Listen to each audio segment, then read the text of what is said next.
people back from getting financially free. And so when I speak about financial dishonesty, it's about, are you telling the truth to yourself and to other people about how much money you make, what you can afford, and what you are doing with your money? So I know that there's a really big thing out, right? Everyone's very secretive about how much money they make. They like to keep it a secret.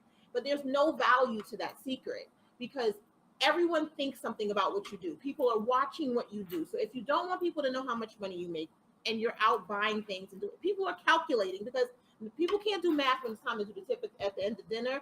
But when they see you on vacation, they can do math. They can absolutely do math. So don't mistake that you think someone's going to think something different about you if they know how much money you make, particularly people in your life.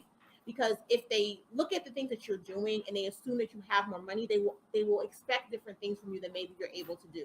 And you may find yourself trying to live up to an expectation that is unrealistic because people think something about you that's not true. So be honest. And part of that honesty is saying no. Being able to say, no, I cannot afford this. So lying to people is also financial dishonesty. So if I say to Shauna, I want to go out to Nobu for my birthday, and Nobu's going to cost us like $300 each person I would say I probably owe you. Right. To go out to dinner. But and if Shauna says to me, she could say to me, the truth could be, I can't afford that. But what a lot of people do, instead of telling the truth, they say things like, I can't make it, or I'm busy that day, or they just flake on the person.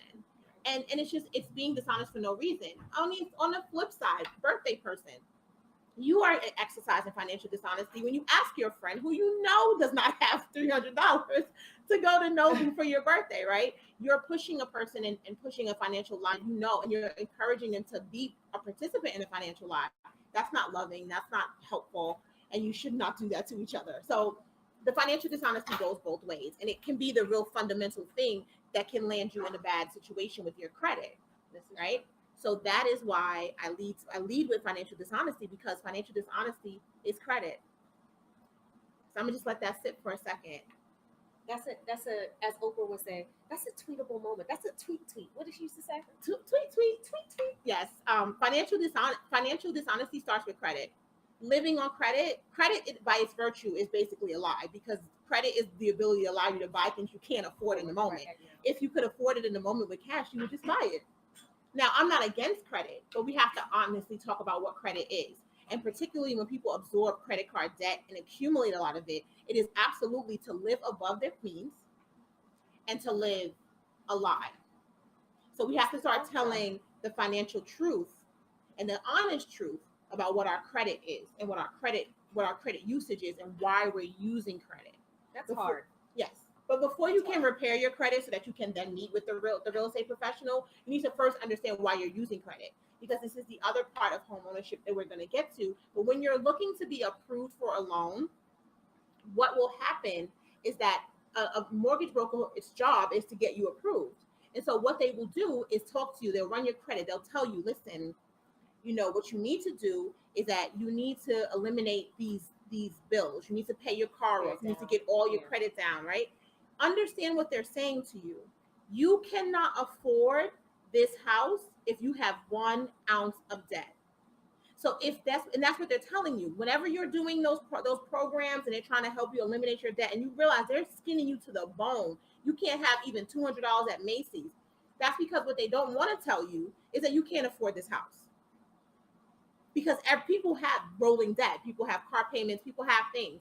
And so what they're telling you is you can't afford it. And they're being honest, you actually can't afford it. But by telling you that you can't afford it without any bills, they're setting you up. Because what happens is, as soon as you get the house, your credit is pristine. And as soon as you get in the door of the house, what do? Because you have no money to actually fund, fix the house, and you have no money to buy furniture and stuff. But guess what you do have? You have great credit. And then you go and you furnish your whole house and you do everything because you haven't addressed the issue as it relates to credit and how you're using credit to live a lie. And so at that point, you go forward and you accumulate a lot of debt on credit. And now you have credit debt and your credit score starts to go through the floor. And now you're in a house that you can't afford. And what did they tell you? You couldn't afford your house if you had any debt. Yeah.